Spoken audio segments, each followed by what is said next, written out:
Hey YouTube, I'm going to do a Pacman frog care video because it was requested by Reptile Den 98, and he was asking me about how to take care of them, so I thought I would do this for him. So to start out, there's my Pacman frog. Got it from my local reptile expo about a couple months ago, maybe I think about 3 months ago. This is the tank that he came in, or the bin that he came in, and I've kept him in there ever since because he is small enough to fit in there because he's only a juvenile.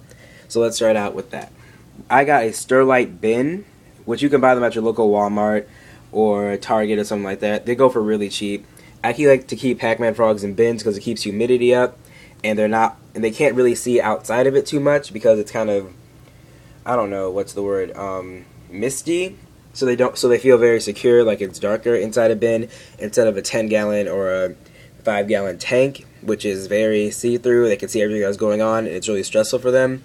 So bins are perfect for them. Nice and cozy, stays warmer than a regular enclosure like a fish tank or something like that, and it's darker for them. So for substrate, I use Eco Earth, which is really good for Pacman frogs and amphibians in general because it's soft on their skin, and when they do eat, if they do catch some food while they go for crickets, it won't impact them because Eco Earth is made specifically to not impact reptiles and amphibians. Well, mostly just amphibians. It'll just pass right through them in their stools.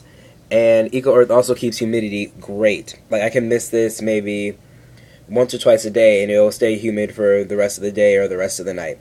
As you can see, I've missed it and it's still moist. You can see that condensation or the water rising up. There's some water on the lid from evaporation. So I recommend it. It's perfect. Also for substrate, I use terrarium moss. I put the moss behind him so that when he does go for feeder insects, he won't get impacted on the moss. The moss can impact them if they do swallow it. You don't really want that. I wouldn't recommend putting moss in there, but I do it for humidity purposes. He doesn't really get the moss too often. If he does, I'm always watching him when I feed him, so I just take the moss out of his mouth and he's fine. But people don't always have time to watch their reptiles when they do eat, so I don't recommend the moss all the time. Maybe sometimes, once in a while. For water and hydration, I use a small water bowl big enough for him to fit in and sit in. He's kind of getting a little bit too big for it. You can't really tell right now. He's kind of buried down, and they get kind of chunky, obviously, if you've seen any other adult Pacman frogs. I wish I can demonstrate this to you, but I really can't because he's just a juvenile right now. So yeah, anyway, back to the water bowl. It should be small or large enough just to fit your Pacman frog in it. Not big enough for them to drown in. Only a little bit of water can go in there because they use it to soak and get shed off their bodies and get more hydration. But Pacman frogs are not equipped swimmers, which means they will drown if the water is too high. The bowl should be short so the Pacman frog can get in and out easily. And yeah, that's about it for water. I miss the tank or the bin every day, probably twice a day, so it stays humid and he can get some moisture. Because, you know, moisture is very important to amphibians because they will dry out if you don't have it. As for heating, I use this 40-watt bulb right next to the tank, sort of like as a heat mat because I don't have one yet. But see, it stays connected to it, so he gets his heat from here. I don't recommend doing this because a heat mat would be way better. Just be careful with the wattage of your heat mat because you don't want it to get too hot.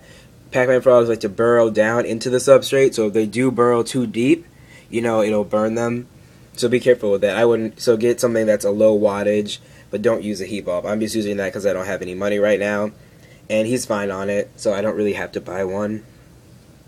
For feeding, you want to feed these guys about, I say 3 or 4 crickets every day. Juveniles eat every day.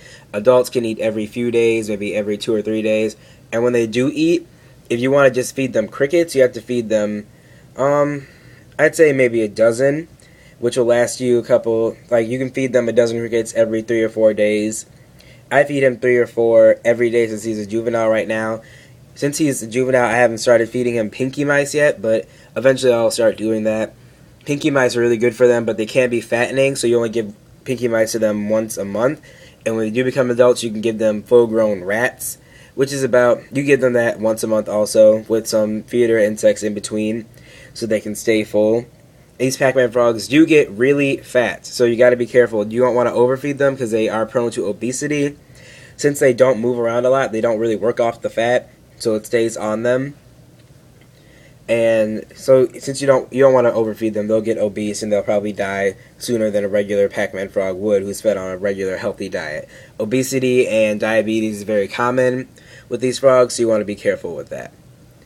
And also these frogs can be aggressive. You don't want to handle them too much. They don't like it. They hiss, they puff up.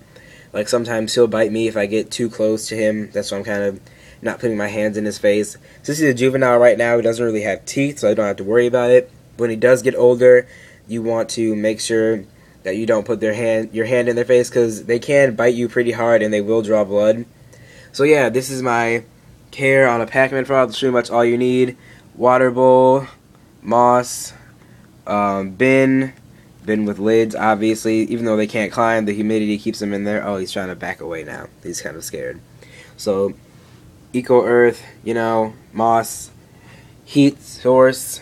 They like to be at a constant 80 degrees, which makes their metabolism go faster and they grow faster. Make sure you calcium dust all their food, because at this age, the juveniles are growing rapidly fast, and you don't want them to get metabolic bone disease, so calcium is very important.